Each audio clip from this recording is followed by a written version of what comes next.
उनके बिना मैं अधूरा हूँ मैया। ये दोनों भाई एक दूसरे के बिना अधूरे हैं जीजी। हमें इन दोनों को साथ ही रखना चाहिए। आप ही सोचो, यदि नीलमणि की रक्षा होगी तो आपका लल्ला भी तो सुरक्षित रहेगा। तुम सच कह रही हो यशोदा। हमें इन दोनों को मिलाना चाहिए और साथ में ही रखना चाहिए, सुरक्षित। तब तो शीघ्र ही पंडित जी को बुलाकर हमें शुभ मुहूर्त निकलवाना चाहिए। शुभ मुहूर्त? हाँ, शुभ मुहूर्त। दोनों भाइयों के मिलन के साथ साथ उनका नामकरण संस्कार भी करवा देते। अब अपने दाऊ से मिलूंगा मैं।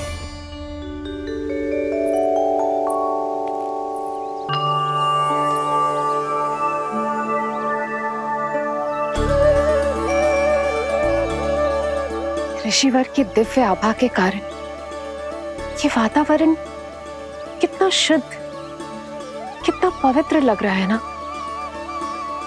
हाँ देवकी, इनका तेज ही ऐसा है कि इनके निकट केवल पवित्रता ही वास कर पाती है।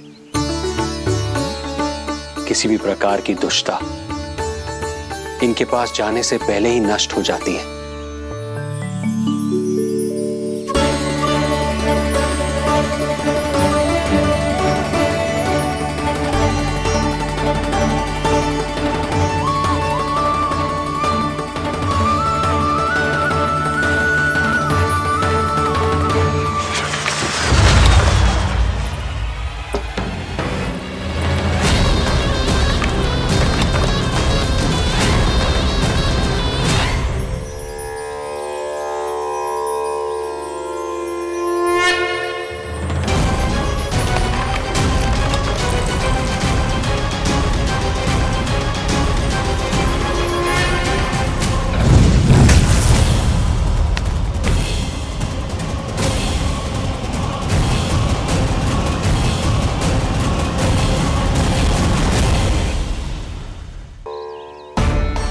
इनका तेज ही ऐसा है कि इनके निकट केवल पवित्रता ही वास कर पाती है।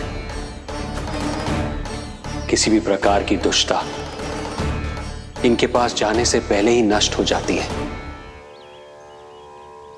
यदि महर्षि की इच्छा के बिना मैंने भीतर प्रवेश किया तो कहीं ये मुझे श्राप ना दे दे। नहीं, इससे तो अच्छा है कि मैं यहीं आश्रम के बाहर रुकूं और यहीं से इन दोनों पर दृष्टि रखूं।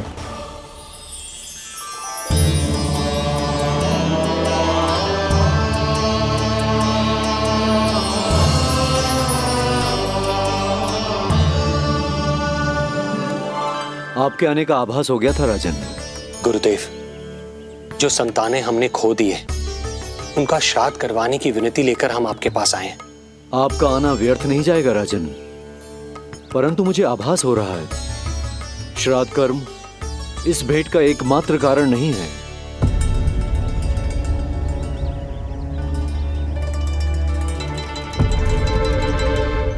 आपको उसकी या कंस की चिंता करने की कोई आवश्यकता नहीं है।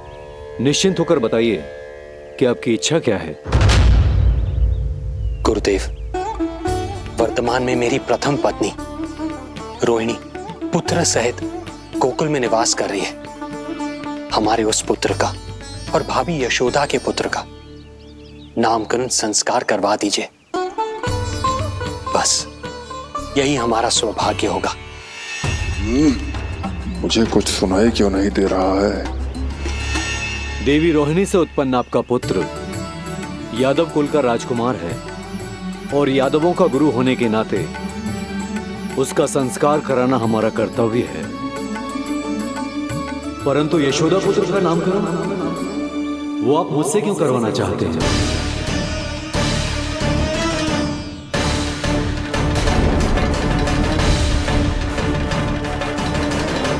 गुरुदेव, सत्य ये है कि रुक क्यों गई रानी देवकी? आपके मन में जो कुछ है कहिए। ये कैसी दुविधा में फंस गया मैं। यदि मैंने गुरुदेव को यशोदा पुत्र का सत्य बताया तो कंस को भी पता चल जाएगा और यदि नहीं बताया तो कहीं ऐसा ना हो कि ऋषिवर ही बुरा मान जाए। लगता है आप दोनों की दुविधा मेरे अनुमान से भी बहुत बड़ी है।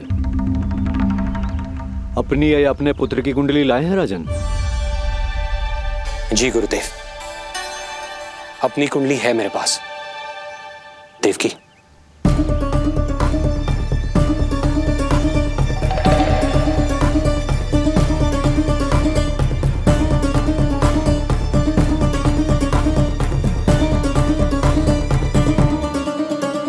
जो रहस्य आप नहीं बता पा रहे हैं राजन, वो ये कुंडली बताएगी।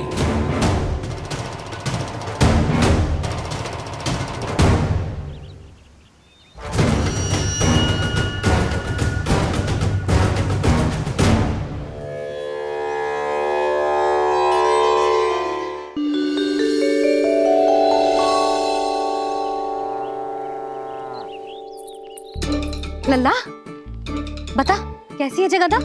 मैया को हो क्या गया है आज? देख, सही सही बताइयो।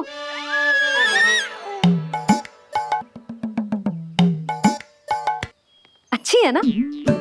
पसंद आएगी ना उसे? हाँ?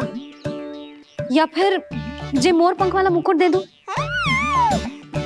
पहली बार मिल रहा है तू, उपहार तो देना चाहिए ना? पर बड़े तो वो है ना मैया, उपहार तो वो देंगे मुझे।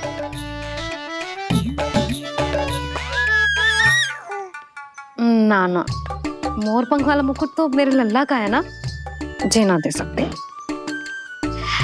तेरे जैसा कोई कंठक या चांदी वाला कड़ा दे दूं? हाँ? इस मिलन के लिए मुझसे अधिक उतावली तो मैया है।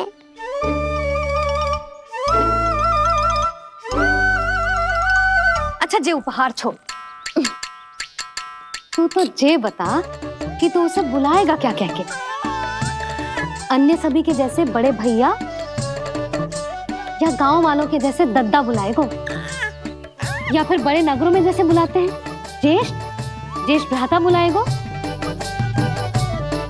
या फिर प्रेम से बुलाएगो दाऊ बुलाएगो ना?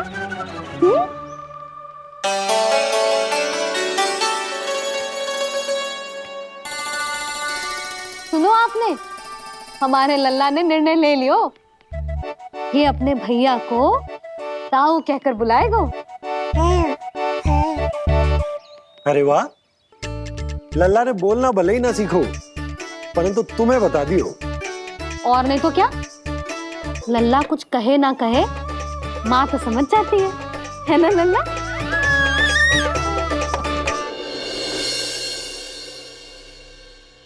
और इसने दाऊ वाली बात पे हाँ भी की है। हाँ, हाँ तो सदानंद जी ने भी कर दी है। लो, मैं तो भूल ही गई। क्या कही पंडित जी ने? बता तो ना यशोदा, बाहर से आया हूँ, हाथ पैर तो धो लूं। हाँ, दे लो।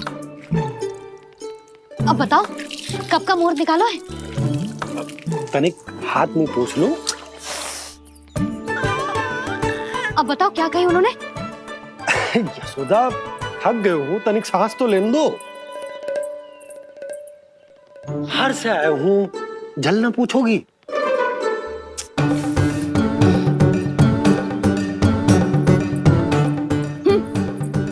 अब बता दो जी।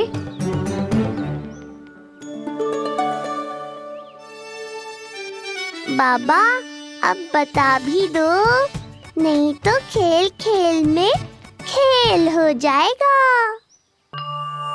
हाँ, बताओ।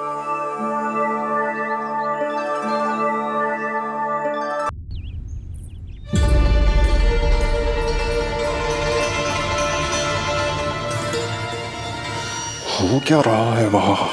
ये क्या दिया है राजकुमारी ने?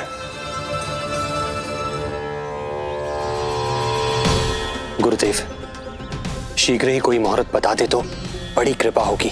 नंद महाराज, अब क्या नामकरण का मुहूर्त भी मुहूर्त निकाल के बताओगे आप? हैं?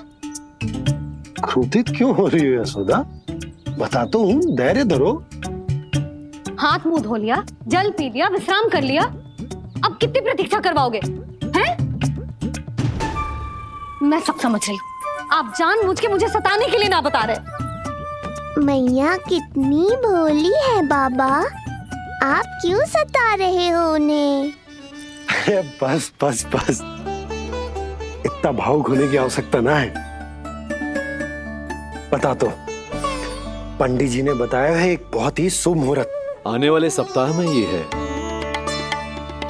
और जानते हो ये शुभ मुहूर्त किस दिन पड़ेगा? जिस दिन हमारा लल्ला पूरे 100 दिन का हो जाएगा। इससे अच्छा मुहूर्त तो हो ही नहीं सकता। धन्यवाद गुरुदेव।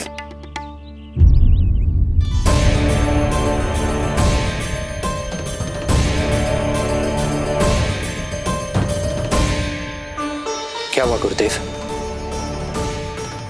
कुछ समस्या है क्या? जो सत्य सारे संसार को पता है और जो संकेत ये कुंडली दे रही है, दोनों में विरोधाभास है राजन।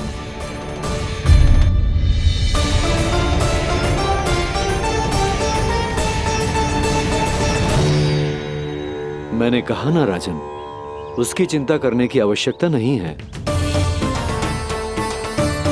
ये कुंडली मुझसे कह रही है कि आपके भाग्य में केवल पुत्र थे। आपके भाग्य में केवल पुत्र थे, तो पुत्री कैसे हुई?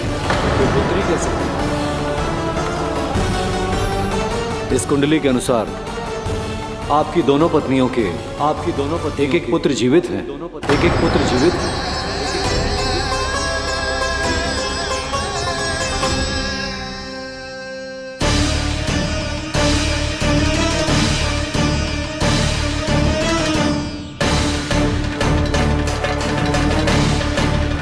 देवकी, गुरुदेव मैं कुछ कैसे? कहने की आवश्यकता नहीं है राजन, मैं जानता हूं मेरे प्रश्नों के उत्तर कहां मिलेंगे। अरे कौन से प्रश्न और कैसे उत्तर? किस बारे में बात कर रहे हैं? ये लोग जो भी बात कर रहे हैं वो मुझे सुनाई क्यों नहीं थी? सही समय की प्रतीक्षा कीजिए राजन, आपके दोनों कार्य पूर्ण होंगे।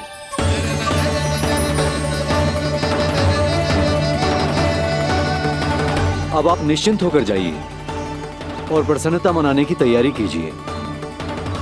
आपका बहुत बहुत धन्यवाद गुरुदेव। प्रणाम।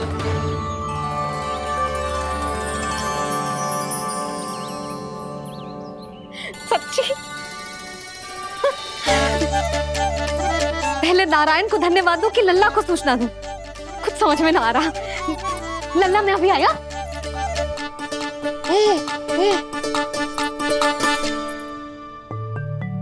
आपका बहुत बहुत धन्यवाद नारायण।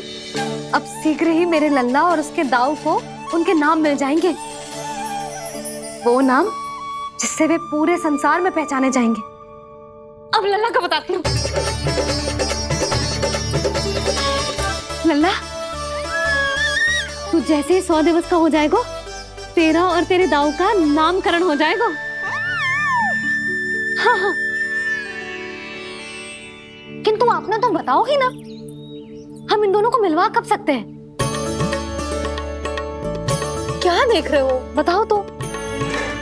यशोदा, पंडित जी ने कही कि दोनों भाइयों को मिलवाने के लिए कोई मुहूर्त की आवश्यकता ना है, तो हम चाहें तो इन्हें आज भी मिलवा सकते हैं।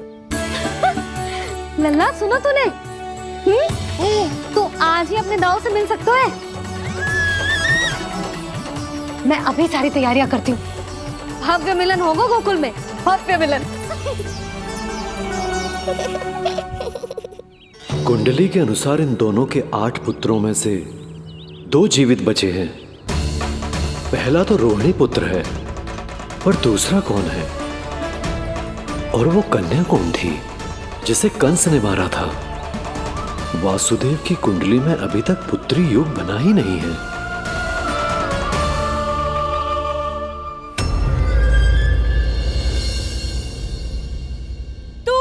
क्या मारेगा? अपनी आयु संभाल, काल तेरा अवतरित रूप है उसका उपाय।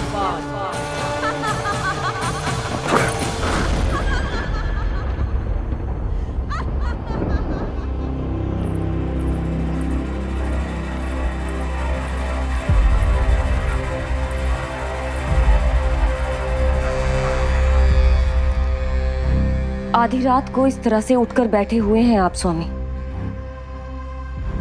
मैं ये तो नहीं जानती कि किस बुरे स्वप्न ने आपकी नींद छीन ली है, परंतु इतना अवश्य जानती हूँ कि जो सूचना ये गुप्तचर लेकर आया है, इसे सुनकर आप रात भर सो नहीं पाएंगे।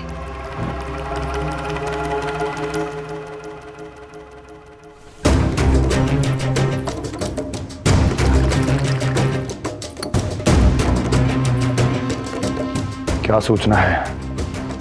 महाराज, उत्कच मारा गया, उत्कच मारा गया, उत्कच मारा गया।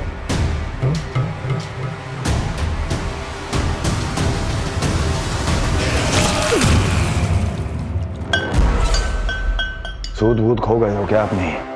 जो दिखता ही नहीं उसे मारा कैसे जा सकता है? इसने स्वयं देखा था महाराज।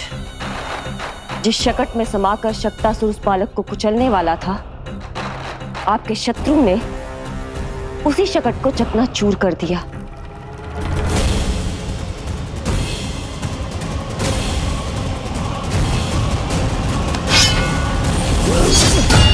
महाराज क्षमा। लगता है आपके सैनिक और तलवार दोनों की धार कुंद पड़ गई है महाराज।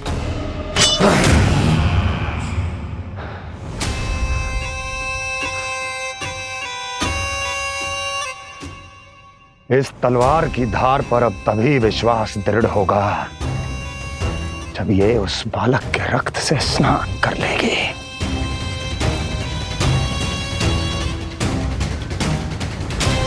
और कैसे? कैसे?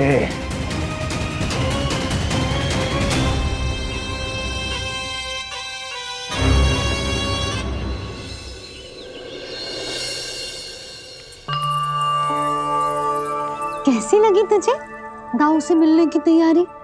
बहुत अच्छी है मैया, पर उससे भी अच्छी है वो प्रसन्नता जो इस मिलन के उत्साह में मुझे आपकी आंखों में दिख रही है।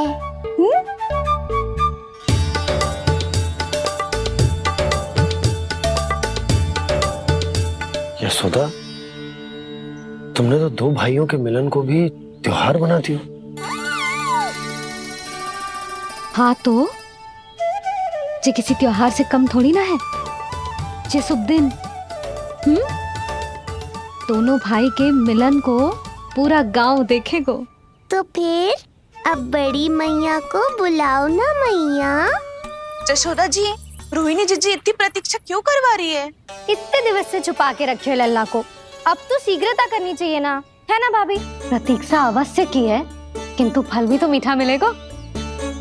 आती होंगी रोहिणी जीजी।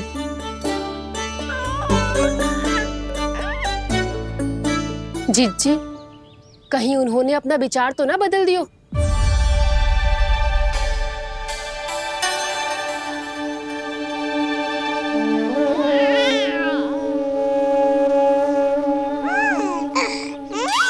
कितनी शीघ्र चिंतित हो जाते हो आप सब। देखो आ रहे हैं वो।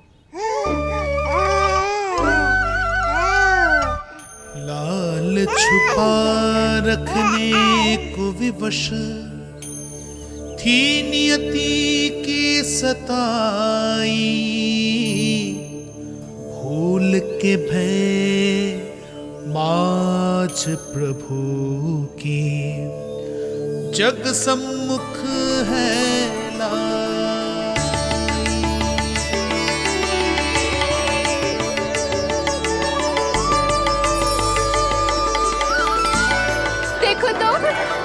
कितनी मधुर मुस्कान है। और आंखें कैसी गंभीर और गहरी है। अरे अरे, ये तो हमारी नीलमणि की तरह सुंदर भी है। सही कह रही है तू, और कितना प्यारा भी है। और कितना पलचारी भी लग रहा है ये, है ना? तो देखो इसके। हाँ बिल्कुल, लाल लाल टमाटर की तरह। देखो तो दाऊ आए नहीं कि ये सब की सब मुझे भूल ही गई। अरे हटो सामने से, मुझे भी तो देखने दो।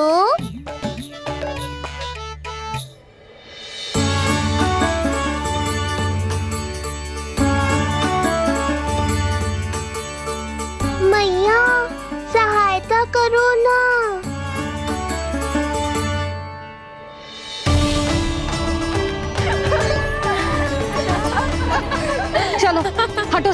हटो हटो, हटो सामने से। चलो, दोनों भाइयों को एक दूसरे से मिलने तो दो।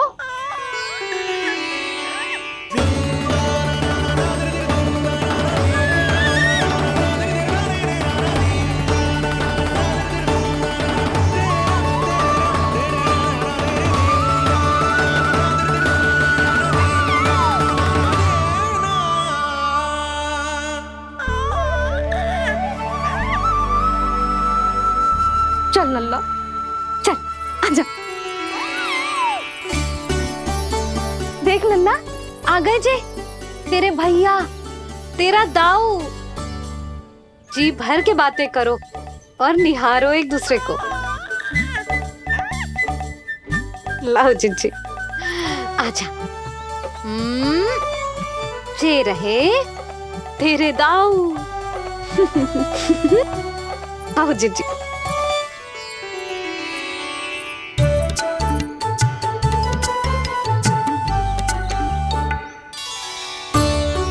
स्वागत है दाऊ। कितनी प्रतीक्षा के बाद अब जाकर आपसे भेंट हुई है।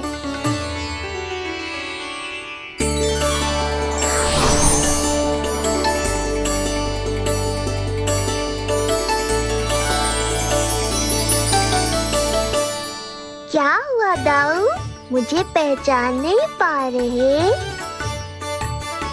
कितनी देर लगाओगे दाऊ? अब तो पहचान लो, छोटा भाई हूँ आपका।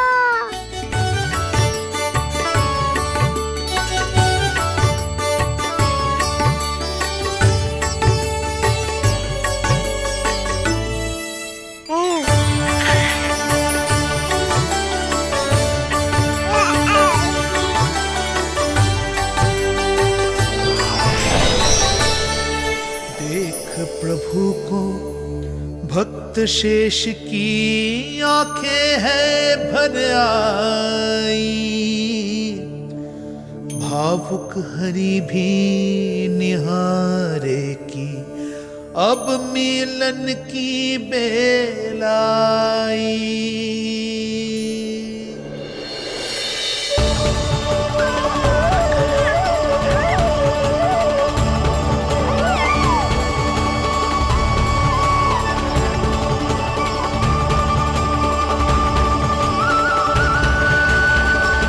प्रभु, आपके दर्शन पाकर मैं धन्य हो गया। प्रभु नहीं, छोटा भाई पुकारो शेष। ये कैसे संभव है? आप नारायण हैं, मेरे प्रभु।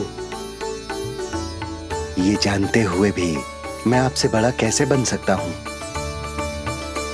हर दुविधा की तरह इसका भी समाधान है शेष।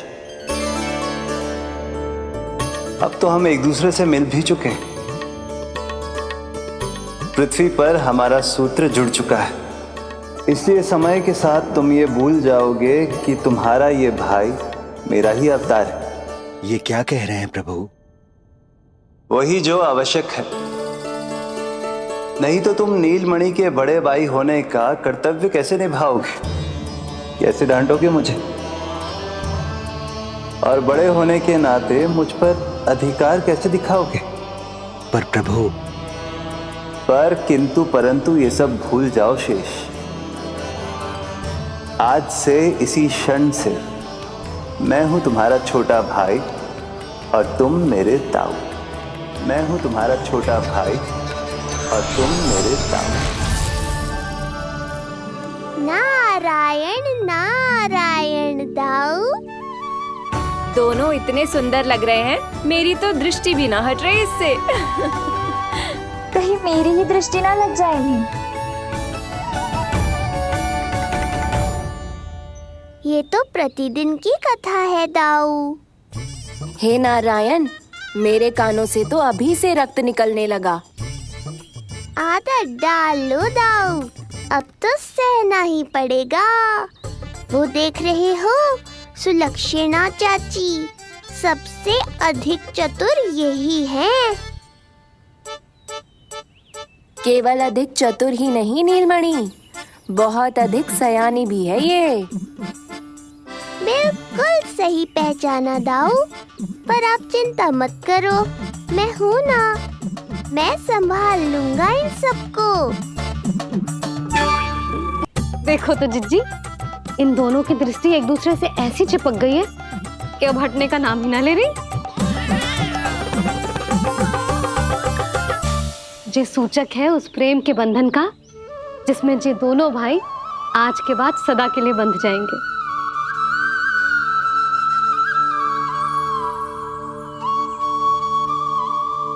मुझसे भूल हो गई यशोदा, मैंने इन दोनों को पहले ही मिलवा देना चाहिए था।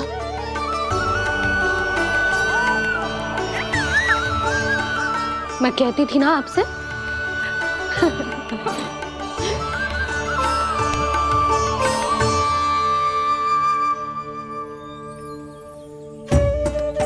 आई मैं।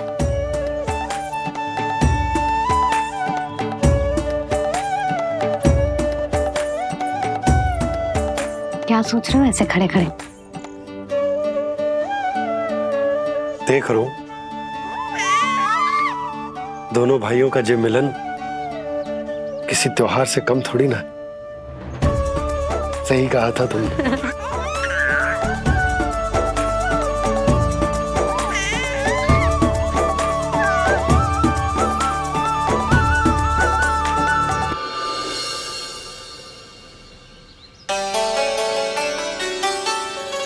सुना ना तूने जो गोपिया क्या कह रही थी कि नीलमणि का दाऊ कितना बलशाली है। इसका तो यही अर्थ हुआ ना कि नीलमणि अपने दाऊ जितना बलशाली ना है।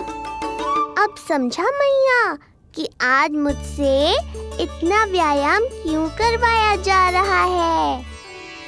पर मुझे पता है मेरा नीलमणि सबसे अधिक बलशाली है। हाँ। उज्जवल ने कही थी ना, नीलमणि ने यूं उड़ा दिया था काले कौवे को मथुरा की ओर। और उज्जवल ने तो ये भी कही थी कि नीलमणि ने अपने पांव से सकट पे प्रहार भी किया था। कैसे किया था प्रहार? ऐसे किया था। लग गई मैया को।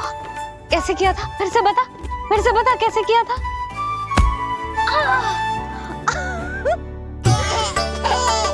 मेरे लल्ला में कितना बल है। मैया को ही ढकेल दियो पीछे। अच्छा ही है कि आप उज्जवल के कहे को गंभीरता से नहीं ले रही, नहीं तो आपका ये रूप मैं कैसे देख पाता मैया। फिर से बता कैसे मारा था? कैसे मारा था?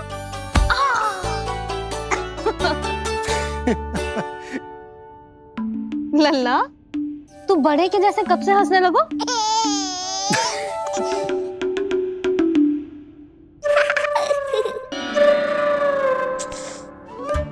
आप यहाँ क्या कर रहे हो? छुप छुप के मैया और लल्ला को खेलते हुए देखने के अतिरिक्त और कोई कार्य ना है आपके पास? कार्य तो है,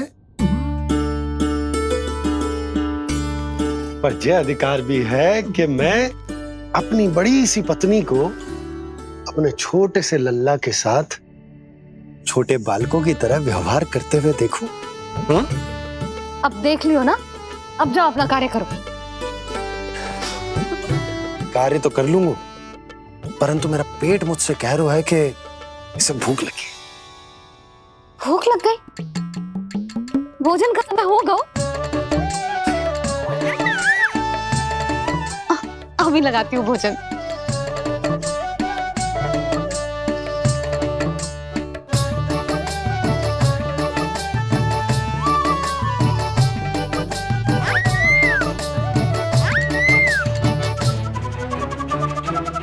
क्या हुआ लल्ला, इतना उतावला क्यों हो रहा है तू?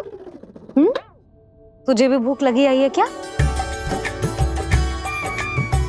सच्ची में भूख लगी आई है कि मंद मंद मुस्कुरा के मैया को बांधना चाहता है? तनिक रुक जा, तेरे बाबा को भोजन परोस के यूं गई और यूं आई। मेरा अच्छा लल्ला।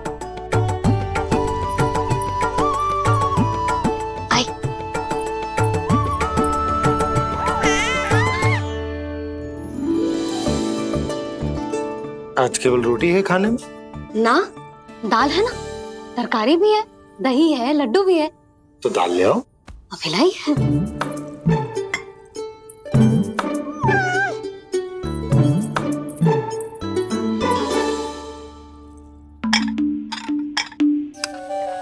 अवश्य भूख ही लगी होगी उसे।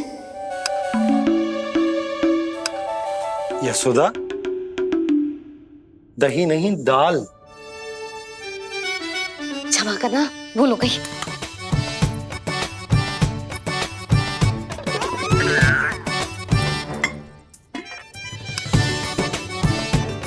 यशोदा, दाल दाल।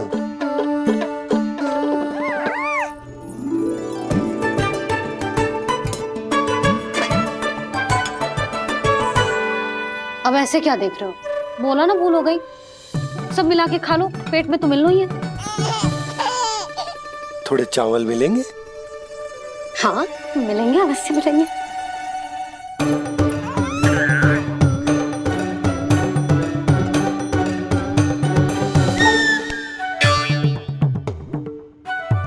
लड्डू नहीं, चावल।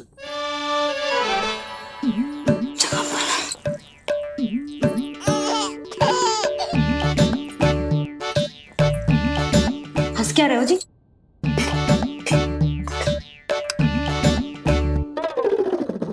आज व्यायाम भी बहुत कस के करवाओ था मैंने, कहीं अधिक भूख तो ना लगी होगी। सच्ची है यशोदा, बिल्कुल ना बदले तू। पहले रामू की चिंता में व्याकुल रहती थी और अब हम नीलमणि में तुम्हारा मन लगा रहता। हाँ तो लल्ला भूखा हो और मैया का मन व्याकुल भी ना हो, ऐसा हो सकता है भला? फिर तो दूध पिला दो ना उसको। जाऊं? शीघ्र जाओ। किंतु आप तो खा रहे हो ना पतिदेव। वही तो यशोदा, मैं खा रहा हूं, किंतु वो भूखो है। जाओ। ठीक है। यहाँ थी तो लल्ला की भूख के लिए चिंतित थी, अब वहां जाएगी तो पक्का मेरे भोजन के बारे में चिंता करेगी। कहीं आधी ही भूख में ना उठ जाए तेरे बाबा, उन्हें कुछ और चाहिए होगा तो। सही कहा था बाबा ने, वहाँ मेरी चिंता थी, यहाँ बाबा की चिंता है। सच्ची मैया, अनोखी हो आप।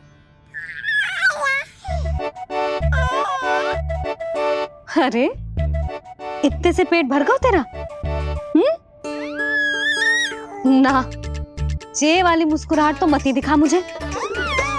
इतनी शीघ्र तेरा पेट भर ही ना सकता। मैया जानती है अपने लल्ला की भूख।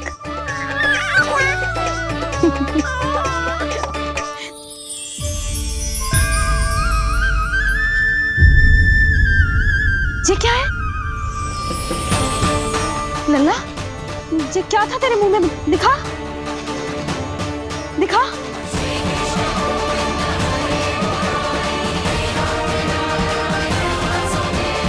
मैया को सब पता है, इतनी जल्दी तेरा पेट भर ही ना सकता।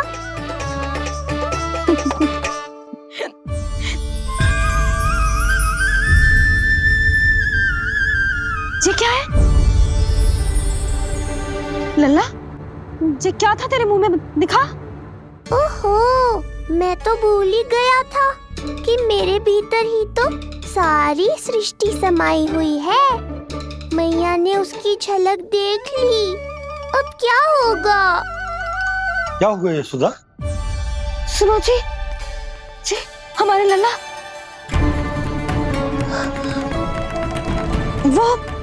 वो इसके मुंह में। क्या? भूल जाओ ना मैया, कुछ नहीं था मेरे मुंह में। लल्ला मुंह खोल के बाबा को दिखा। अरे क्या देख रही है उसके मुंह में? अवश्य ही मेरा दृष्टि भ्रम होगा, किंतु ऐसा भ्रम बताओ ना यशोदा, या फिर मुहूर्त शीघ्र ना बताने की बात का प्रतिशोध ले रही हो तुम? ना ना, ऐसी बात ना है।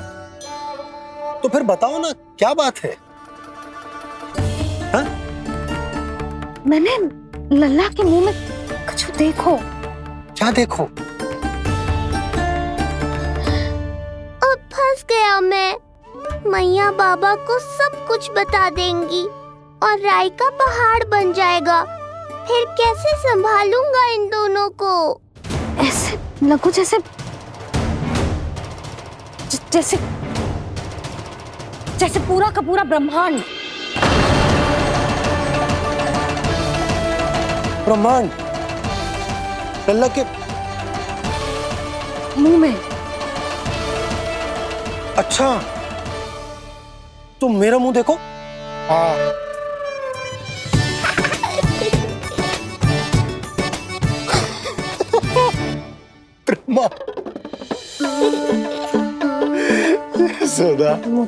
मुझे पता था आप मेरा उपहास उड़ाओगे। अरे नहीं नहीं नहीं, तुम देखो तो सही।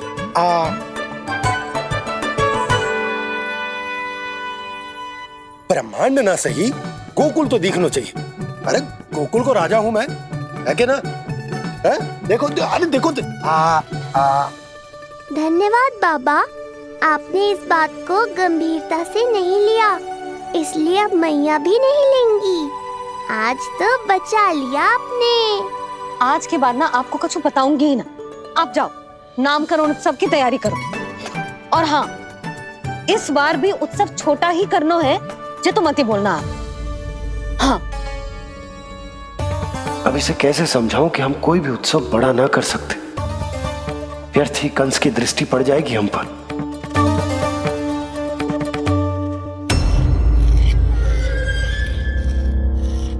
लगता है आपके सैनिक और तलवार दोनों की धार कुंद पड़ गई है महाराज। महाराज, मुझे भय था कि कहीं ऋषि गर्ग मुझे श्राप ना दे दे।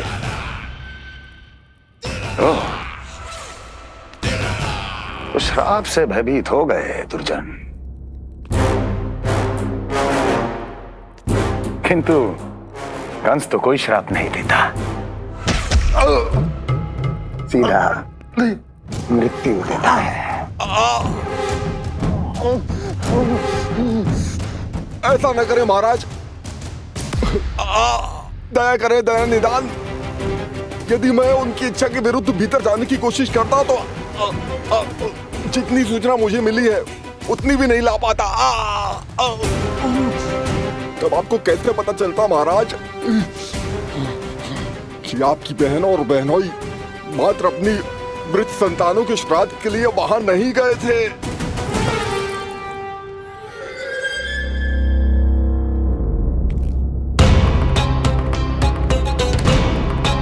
आगे बोलो। पूरी तरह तो नहीं सुन पाया महाराज, किंतु मैंने स्वयं अपने नेत्रों से देखा है महाराज। राजकुमारी देवकी ने ऋषि गर्ग के हाथ में कुछ दिया था। ये सत्य है महाराज, और ऋषि गर्ग ने उन दोनों को वचन भी दिया था। सही समय की प्रतीक्षा कीजिए राजन, आपके दोनों कार्य पूर्ण होंगे। महाराज, मैं आपका सबसे विश्वसनीय सेवक हूं। आपके हर आदेश का पालन करना मेरा अधिकार है, और मैंने अपने अधिकारों का पालन किया भी है महाराज। किंतु फिर भी यदि मेरी ओर से कोई भूल हुई हो, मुझे क्षमा करे दया निदान, मुझे क्षमा करे। इसका अर्थ है कि उत्कच सही कह रहा था। वो दोनों अवश्य ही कोई ना कोई षड्यंत्र रच रहे हैं मेरे विरुद्ध। समय आ गया है, अब मुझे किसी ऐसे की खोज करनी होगी जो उतना ही शक्तिशाली हो जितनी की मेरी ये तलवार।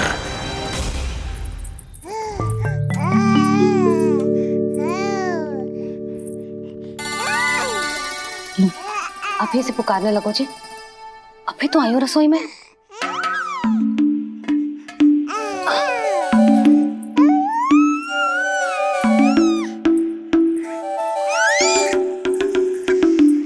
शीघ्र ही तुझे भी अपने बाबा का हाथ बटाना पड़ेगा, समझ रहे हो ना?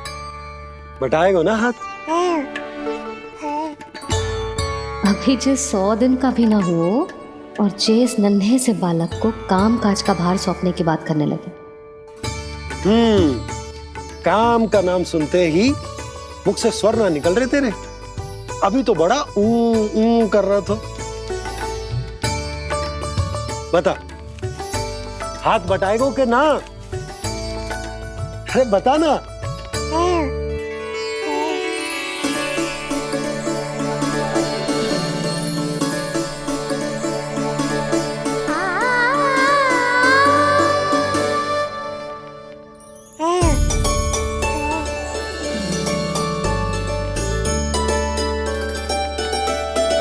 कल तू पूरा 100 दिन को हो जाएगा लल्ला। पंडित जी आएंगे, तुझे नया नाम मिलेगा। देखो तो मन में तो इनके भी कितना उत्साह भरो है, बस दृष्टि में मैं ही आती हूँ। और कल तुझे वो नाम मिलेगा लल्ला जिससे पूरा संसार तुझे पहचानेगा।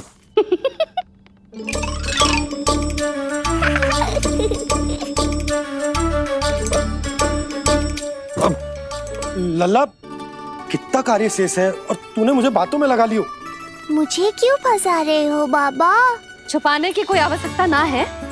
जितनी उत्साहित मैं हूँ उतने ही उत्साहित आप भी हो इसके नामकरण को लेके, पता है मुझे। लल्ला के नामकरण पे उसके बाबा उत्साहित ना होंगे? बिल्कुल होंगे, इसीलिए तो कह रही हूँ अपना उत्साह बांटो अपने लल्ला के साथ। मैं अभी आई। अच्छा, ऐसे तो तुम लल्ला को छोड़ के कहीं ना जाती। अभी कहाँ चली? रोहिणी जिज्जी के पास, और कहाँ? लल्ला और उसके दाऊ के नामकरण की तैयारी करनी है कि ना? कितने लोगों को आमंत्रित करना है, कितने प्रकार की मिठाइयां बनानी है, ढोल वाले को कितने बजे का समय देना है, ये सब सुनिश्चित करना है ना, ताकि ये उत्सव गोकुल का सबसे बड़ा उत्सव हो। अरे सूची देनी है जिज्जी को।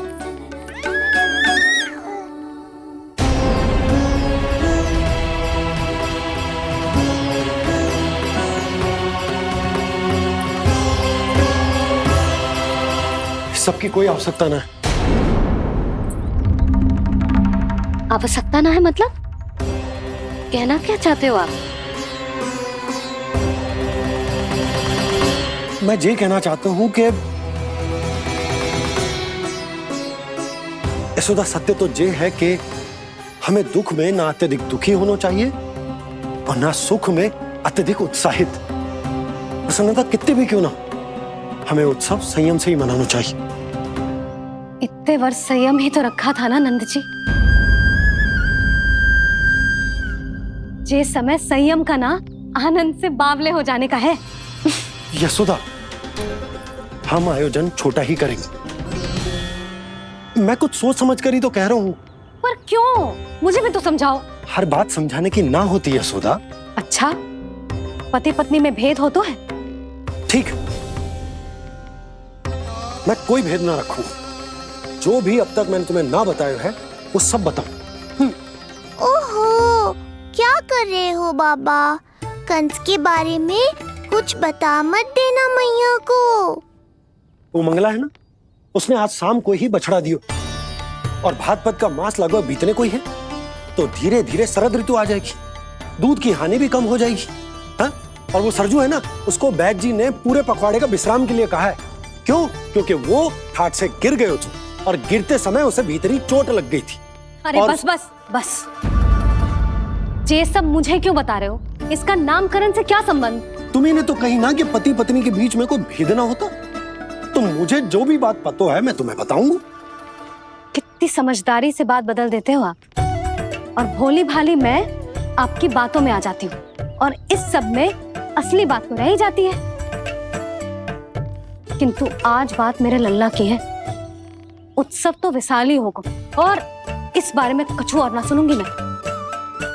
आप लल्ला का ध्यान रखो, मैं जा रही हूँ रोहिणी जीजी के पास। यशोदा,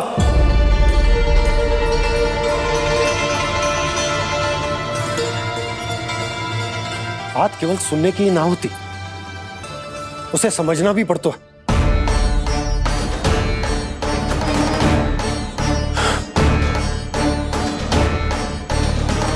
विश्वास है ना मुझ पर? मैं कुछ सोच समझ कर ही कर रहा हूँ ना। उत्सव तो छोटा ही होगा।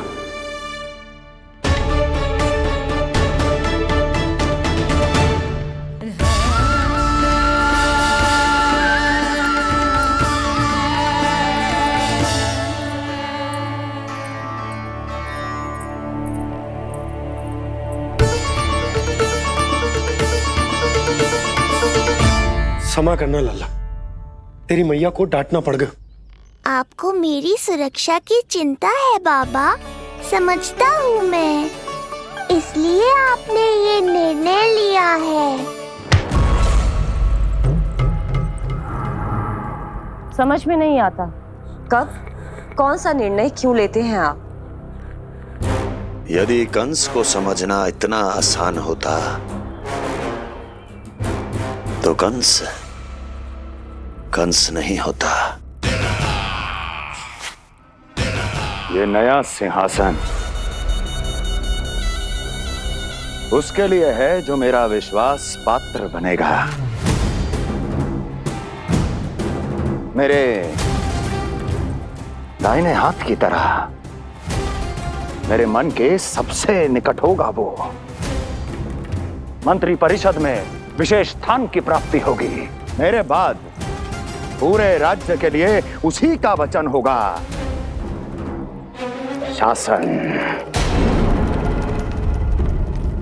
किंतु ये अधिकार केवल उसे प्राप्त होगा जो मेरी परीक्षा में उत्तीर्ण होगा। मेरा सबसे महत्वपूर्ण कार्य करेगा वो। इसलिए जाओ, कह दो सभी बाहुबलियों को, महाबलियों को, दैत्यों को, दानवों को, प्रेतों को, पिशाचों को, सभी को ये सूचना दे दो ना ना ना ना, सूचना नहीं, चुनौती दो कि यदि साहस है तो आए, मेरी परीक्षा में उत्तीर्ण हो और इस सिंहासन पर बैठने का अधिकार प्राप्त कर ले। जाओ। और हां, ये अवश्य कहना कि केवल वही आए जिनके हृदय में साहस का ज्वालामुखी धधकता हो, जिनकी तलवारें पर्वतों का सीना चीरने को व्याकुल हो, जिनकी संकल्प शक्ति इतनी दृढ़ हो कि मृत्यु से टक्कर ले लें। कायर नहीं चाहिए मुझे। जाओ। महाराज, आप जिसे भी ये विशेष पद देंगे, भविष्य में यदि वही हमारे शीश पर बैठ गया तो क्या करेंगे आप? पहले ऐसा कोई योद्धा सामने तो आए अस्ति, जो उस विष्णु के अवतार का संहार कर सके।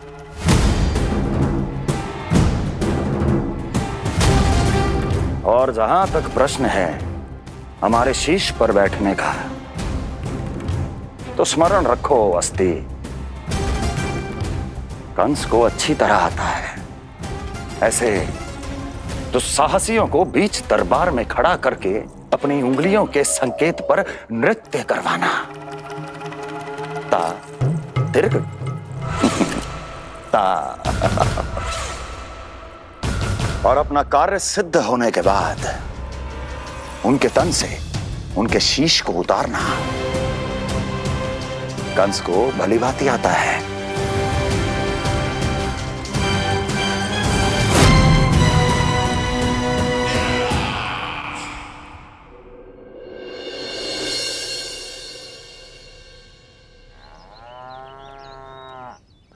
पूरे 100 दिन का होगा हुआ तो लल्ला, कम से कम 100 व्यक्ति तो आने चाहिए थे ना तेरे और तेरे दाऊ के नामकरण में। हाँ, अब तुम मुस्कुरा क्या रहो है? तू ही बता, जे भवन देख के लग रहा है कि यहाँ कोई उत्सव है? बिना अतिथियों के कैसा उत्सव और कैसा आनंद, तू ही बता। पर मैं करूं भी तो क्या? पता है लल्ला, मुझे तो लग रहा है तेरे बाबा ना कंजूस होगा है। नहीं तो भला और क्या समस्या हो सकती है उन्हें बड़े आयोजन से? अरे गोकुल के राजा का लल्ला है तू, राजकुमार। यदि तेरा आयोजन बड़ा ना होगो तो भला किसका होगो?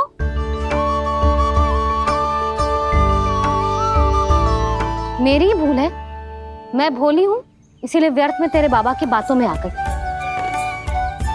मैं भोली हूं ना, व्यर्थ में उनका कहा मान गई। किंतु अब ना मैं कोई मांग रखूंगी, ना मैं उनसे बात करूंगी। और कहे देती हूँ लल्ला, सावधान जो इस बार तू बीच में आया तो। हाँ नहीं तो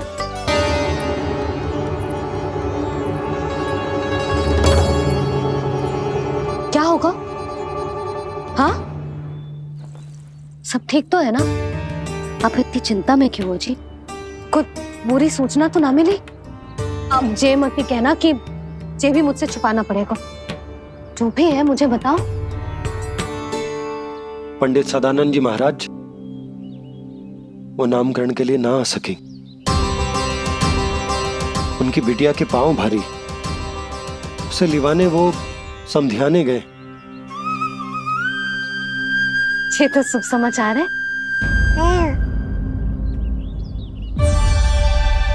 किंतु मेरे लल्ला का नामकरण अब वो सही मुहूर्त पे कैसे होगा?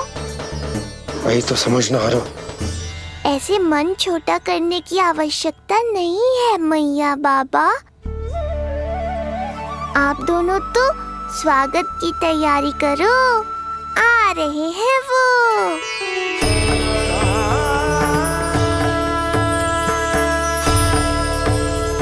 लो आ गए वो जिनकी मुझे प्रतीक्षा थी। आप दोनों व्यर्थ ही चिंता कर रहे थे।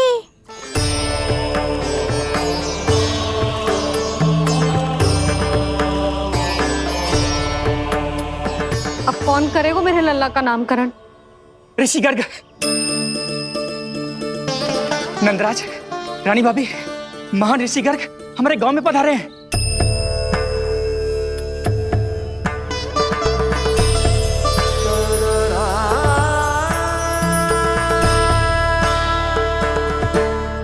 ऋषि गर्ग गोकुल में? हाँ नंदराज, और कह रहे थे उन्हें यादव राज वासुदेव जी ने भेजो है रानी जी के पास। अरे तो तुम लोग खड़े खड़े क्या देख रहे हो? जाओ उनके सत्कार की तैयारी करो। जी यशोदा, उनके स्वागत की तैयारी करो। सुनो जी, वो तो यादवों के कुलगुरु है ना, रोहिणी जीजी के यहाँ आए हैं, हमारे यहाँ आएंगे। आप देखती जाओ मैया, वो सीधे हमारे घर ही आएंगे।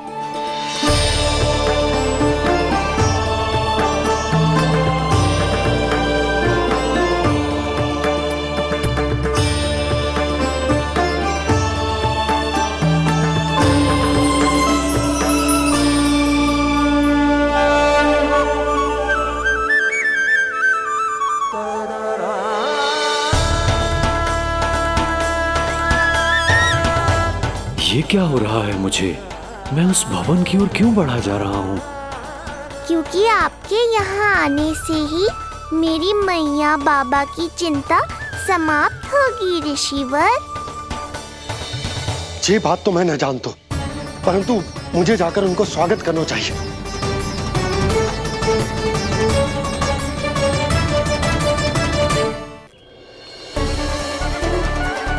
गुरुदेव, कल्याण हो। भगवान श्री नारायण के महान भक्त आज हमारे गांव में पधारे। हमारा जीवन सफल है गया आज। वो भवन आपका है नंदराज? आपके शुभ चरण पड़ेंगे तो हमारा जय भवन पवित्र हो जाएगा। इतने बड़ी ऋषि अगर हमारे घर पधारेंगे तो हमारे तो भाग्य ही संवर जाएंगे। मैया आपके दर्शन को तरस रही है ऋषिवर, संकोच मत कीजिए, अब आ भी जाइए। पधारिए गुरुजी। न जाने क्यों मेरे पांव अपने आप ही आपकी भवन की तरफ जाने को व्याकुल है नंदराज। पधारिए गुरुदेव, आइए।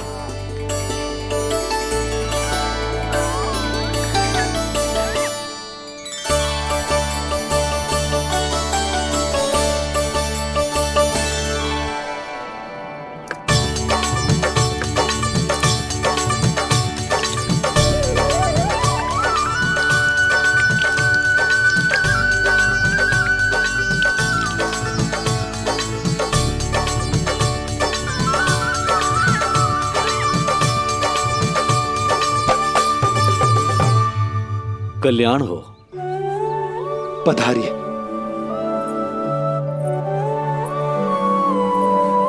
आया तो था मैं रानी रोहिणी के भवन में, पर पता नहीं कैसे यहाँ खींचा चला आया। विराजिए गुरुदेव। महाराज, आप इसे भी रोहिणी जिज्जी का ही घर समझिए। मैं अभी बुला कर लाती हूँ। महाराज, ये हमारा सौभाग्य है कि आपने यहाँ आना स्वीकार किया। कहिए, क्या सेवा करूं मैं आपकी? मुझे आपके भाई वासुदेव ने भेजा है नंदराज।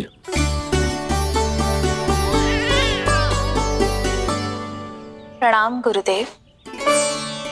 स्वामी जी ने आपसे इतनी दूर आने का आग्रह किया है। अवश्य ही कोई बड़ा कारण होगा। कारण तो है, आपके पुत्र का नामकरण करने आया हूं मैं यहाँ।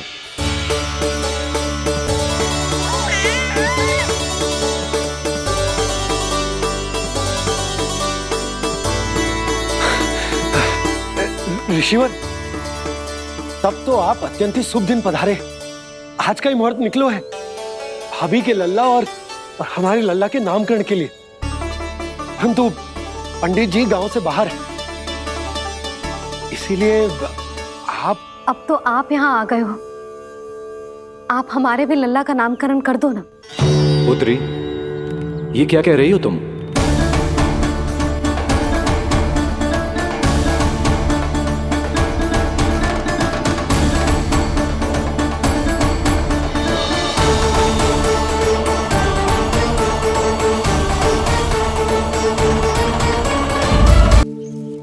आप हमारे भी लल्ला का नामकरण कर दो ना। पुत्री, ये क्या कह रही हो तुम? विनती कर रही हूँ, और मेरी जे आग्रह अस्वीकार मत ही करो। आप दोनों भाइयों का नामकरण एक साथ हो जाएगा।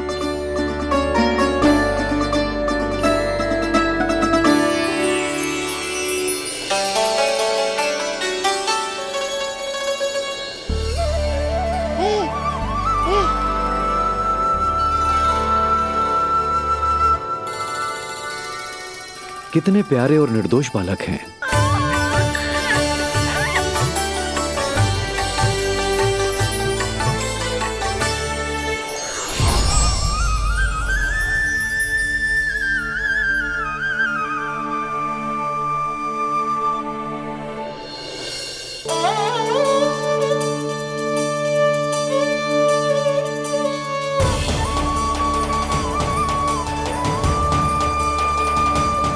इन दोनों को देखकर गुरुदेव की आंखों में आंसू क्यों आ गए?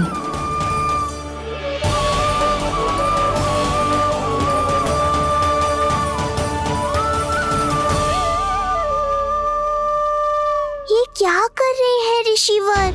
संभालिए अपने आप को, नहीं तो मेरा रहस्य खुल जाएगा आज। अरे ऋषिवर, हाथ मत जोड़िए। इससे पहले कि गड़बड़ हो जाए, अपनी नमस्कार मुद्रा को आशीर्वाद मुद्रा में बदल दीजिए। बात को समझिए। मैंने ये अवतार मैया और लल्ला के अद्भुत संबंध का अनुभव करने के लिए लिया है, पर आपकी भावुकता के कारण यदि मैया को मेरा सत्य पता चल गया तो ये संबंध ही बदल जाएगा।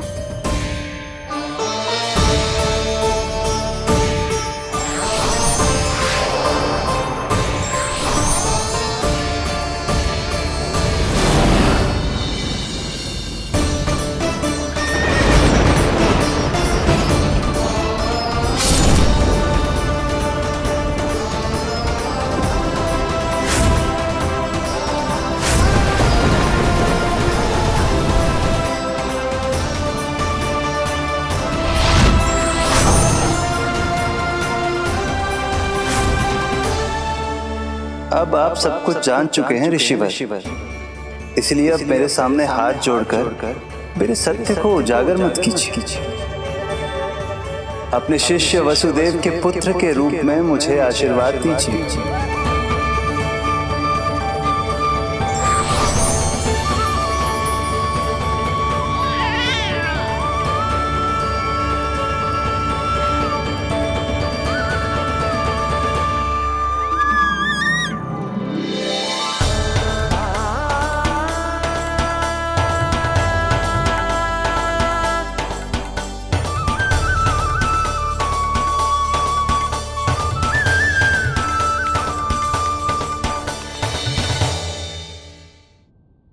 ऋषिवर, आप मौन क्यों हैं?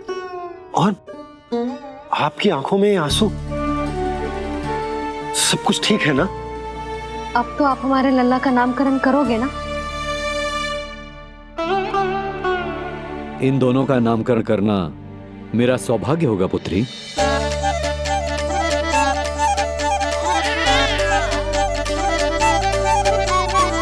परंतु ये गोपनीय रूप से करना होगा।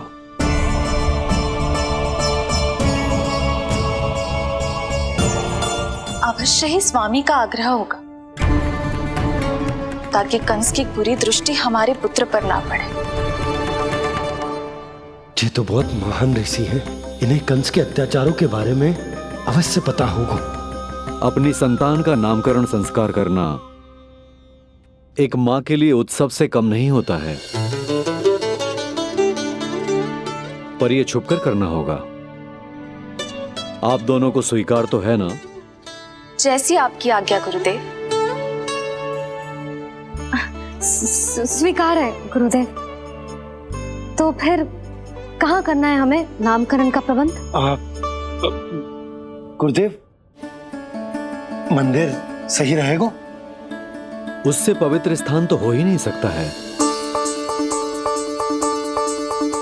ऋषिवर, आप तनिक विश्राम कीजिए, हम लोग प्रबंध करते हैं। मैं कुछ समय इन बालकों के साथ व्यतीत करना चाहूंगा। ये तो इनका सौभाग्य होगा। हमें आज्ञा दीजिए।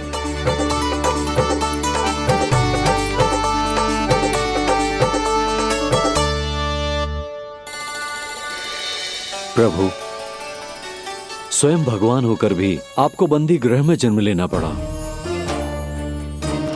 अब अपनी मां को छोड़कर दूसरी मां के यहां पलना पड़ रहा है। जब से गोकुल आए हैं, छुप छुप कर रहना पड़ रहा है। इतनी नन्ही सी अवस्था में दुष्ट कंस के कितने ही आक्रमणों का सामना कर चुके हैं आप। और जिस उत्सव में सभी सप्तऋषियों और सभी देवी देवताओं को साक्षी बनकर आना चाहिए, उस नामकरण उत्सव को यहां एकांत में करना पड़ रहा है।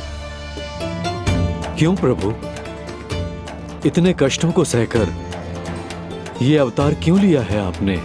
दुष्टों का नाश करने के लिए, धर्म की स्थापना करने के लिए, और सबसे अधिक मैया की ममता का अनुभव करने के लिए। पर इसके लिए इतने कष्ट? मानव जीवन लिया है तो कष्ट तो उठाने ही पड़ेंगे ऋषिवर। मानव जीवन की आंच जला रही है, फिर भी आप मुस्कुरा रहे हैं प्रभु। ये कैसा अनोखा अवतार है? आंच में जलकर भी यदि मैं नहीं मुस्कुराऊंगा तो अपने भक्तों को क्या शिक्षा दूंगा मैं? आज एक कंस का प्रकोप है, भविष्य में सहस्रों कंस होंगे, और आने वाले युगों में होंगे अनगिनत कंस। उस समय मेरे भक्तों को पता होना चाहिए कि अपने कष्टों को कैसे सहना है और धर्म के पथ पर अडिग कैसे रहना है।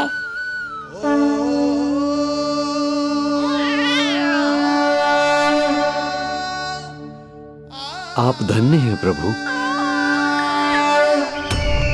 देखा अस्ति, जब सिंह दहाड़ता है तो वन के सभी जीव जंतु इकट्ठे हो ही जाते हैं। वो सब जो मेरा विश्वास पात्र होने का अधिकार और ये सिंहासन पाना चाहते हैं, सामने आए। बुद्धि के बिना बल अपंग होता है महाराज, और मेरे पास बुद्धि और बल दोनों हैं। आप केवल आदेश दीजिए किसका संहार करना है।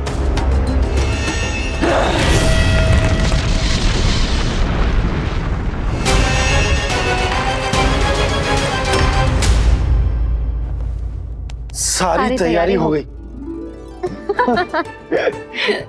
बोलो। आप गुरुदेव को बुला लो, मैं रोहिणी जीजी और बालकों को ले आती हूँ। यशोदा, तुम रुष्ट तो ना हो ना मुझसे? मैं भला रुष्ट क्यों होने लगी? नहीं, तुम जो उत्सव बड़े धूमधाम से करना चाहती थी और बहुत प्रसन्न हूं मैं कि हमारे लल्ला का नामकरण स्वयं ऋषि गर्ग पूरे विधि विधान से कर रहे हैं। मैं समझ गई, उत्सव बड़ा हो या ना हो, प्रसन्नता बड़ी होनी चाहिए। अरे मैं तो इतनी उत्साहित हूँ कि दोनों भाइयों का नामकरण आज के शुभ मुहूर्त पे हो रहे हैं। तो इससे पहले जो बीत जाए, जाओ। आप ही बुला लो।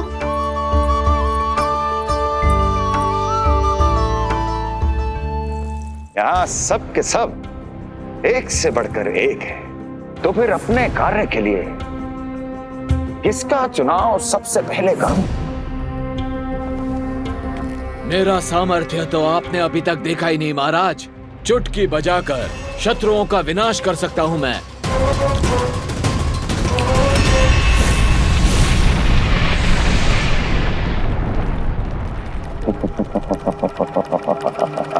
वाह! किंतु आपने तो बताया ही नहीं कि करना क्या है। वध करना है, एक नवजात बालक का वध। उसे साधारण बालक मत समझना। गोकुल में नंद के घर पल रहा वो बालक विष्णु का अवतार है।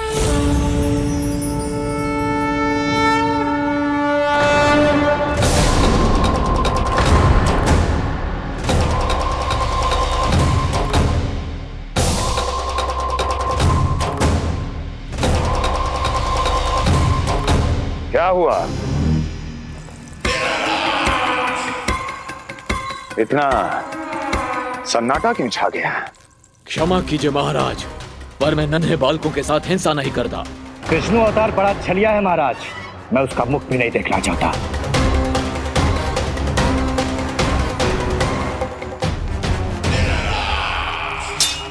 जाने दो इन्हें। वैसे भी इस सिंहासन के लिए मुझे कायरों की कोई आवश्यकता नहीं। जाने दो।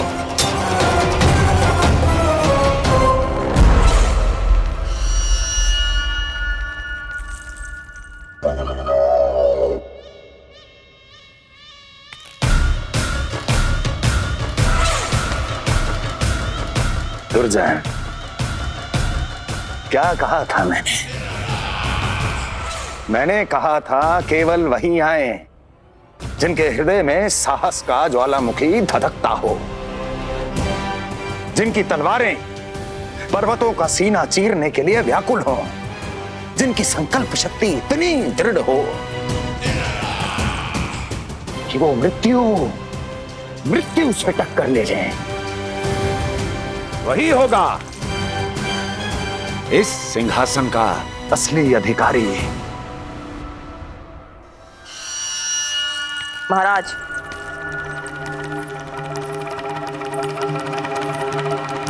ना तो आपके दिए इस सम्मान का कोई मूल्य रह गया है और ना ही आपके भय का। अभी अभी आपने ही कहा था ना कि जब वन में कोई सिंह दहाड़ता है तो उस वन के सभी जीव जंतु एक जगह एकत्रित हो जाते हैं, परंतु उसी वन में जब कोई बब्बर सिंह दहाड़ता है तो वही जीव जंतु भय के मारे इधर उधर भागने लगते हैं। निश्चित ही वो बालक इन सब के लिए बब्बर सिंह बन चुका है। उसका भय हमारे साम्राज्य की नींव हिला रहा है महाराज।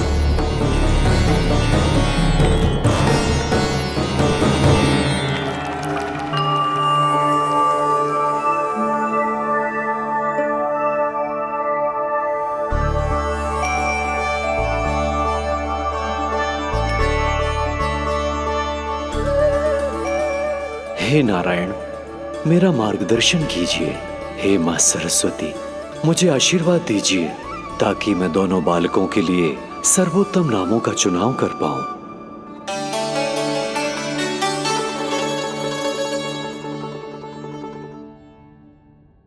आपके पुत्र को बड़े भाई के कर्तव्य का निर्वाह करना है और इस दायित्व को प्रभु श्री राम से अच्छा किसने निभाया है। जैसा अटूट संबंध उनका अपने भाइयों के साथ था, मैं श्री नारायण से प्रार्थना करता हूं कि वैसा ही प्रेमपूर्ण संबंध इसका भी अपने छोटे भाई के साथ हो।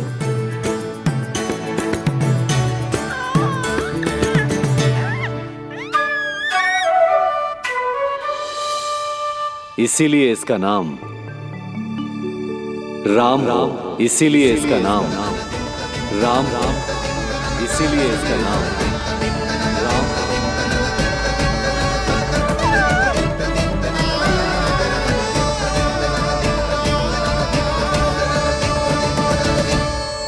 बड़े भाई में आदर्श, न्याय, संकल्प बल के साथ साथ शारीरिक बल भी होना चाहिए। मैं देख पा रहा हूं ये बालक इन सब बलों के लिए जाना जाएगा। इसलिए जो नाम इसके व्यक्तित्व के लिए सबसे उचित है वो है बलराम। बलराम, बलराम।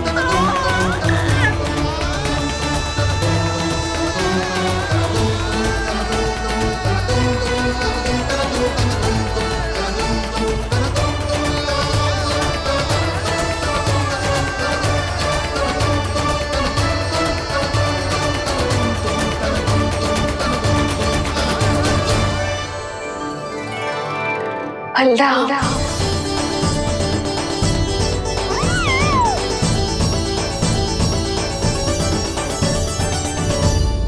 तो फिर उसका नाम बल बल राम रखना। कैसा अद्भुत संयोग है रिसीवर।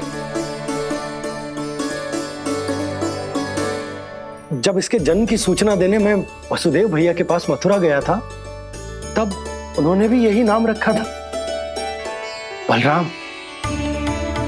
ये संयोग नहीं, नारायण की इच्छा है नंदराज।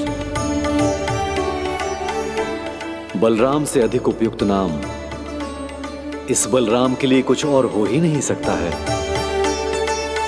पर मैं तो दाऊ कहकर ही बुलाऊंगा इन्हें, बलदाऊ।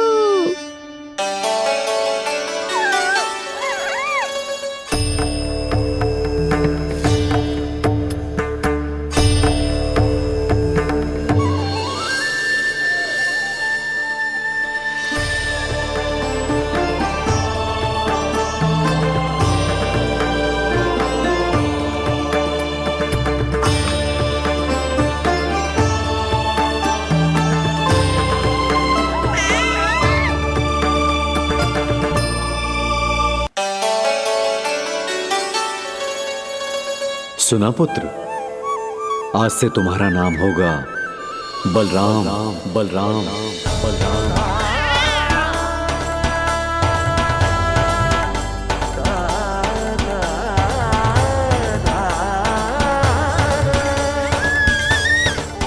गुरुदेव, कितना अद्भुत नाम दिया है आपने इसे। अब मेरे लल्ला को भी ऐसा ही कोई उत्तम सा नाम दे दो।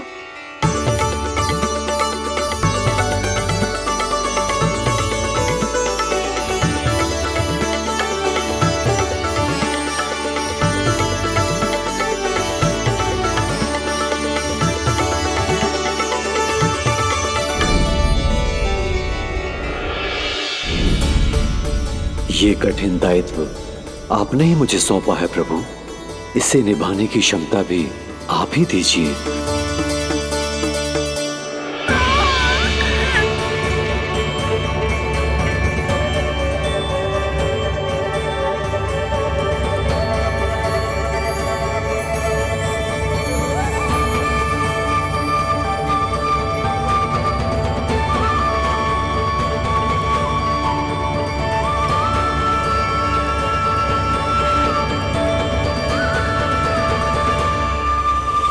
कृष्ण कृष्ण कृष्ण कृष्ण कृष्ण कृष्ण कृष्ण कृष्ण कृष्ण।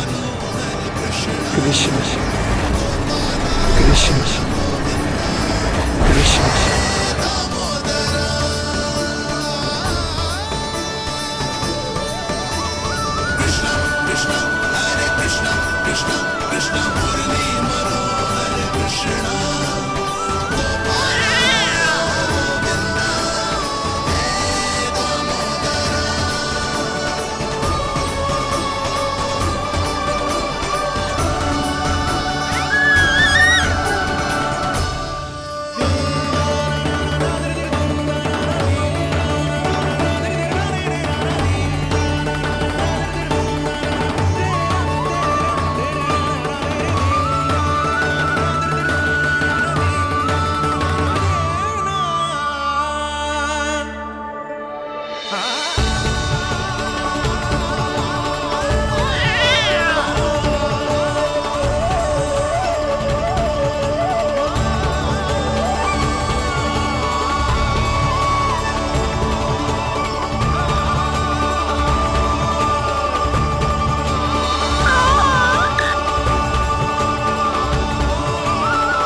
कृष्ण कोई साधारण शब्द नहीं है।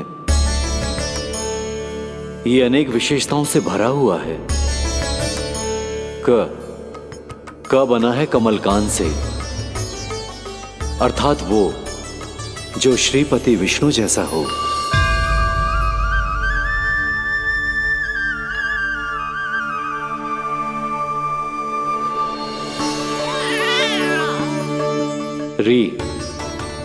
री की उत्पत्ति हुई है श्री राम से, अर्थात वो जो सबके हृदय में बस जाए। श ऐश्वर्य के स्वामी विष्णु के लिए, अर्थात वो जो समृद्धि लेकर आए।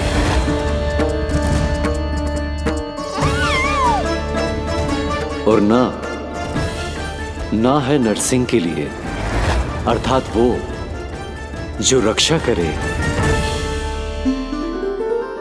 और अंत में आकार की मात्रा सूचक है अग्निदेव का, अर्थात वो जो स्वयं तप कर सबको पवित्र कर दे।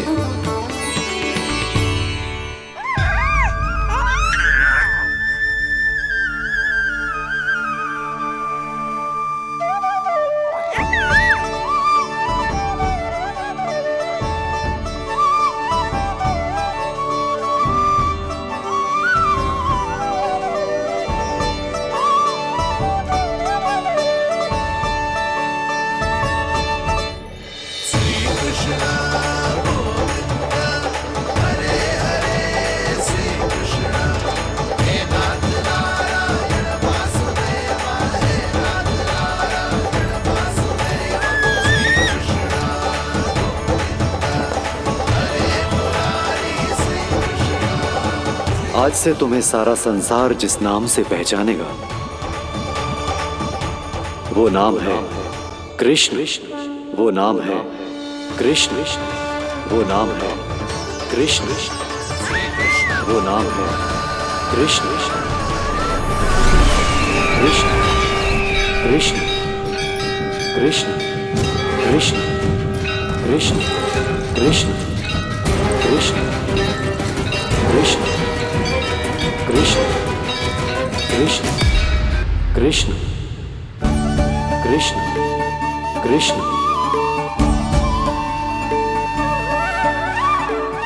यशोमती मैया की नंद लाला, यशोमती मैया की नंद लाला। असुरी कार्य करने वालों के लिए कृष्ण नाम का अर्थ एक और भी होगा। वो घनी अंधेरी रात जिसमें इसने जन्म लिया। पर इससे जो प्रेम करते हैं उन सभी के लिए कृष्ण नाम का अर्थ होगा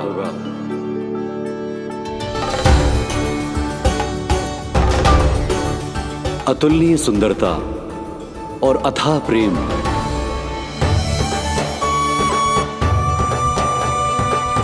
इन दोनों विशेषताओं का साक्षात स्वरूप होगा ये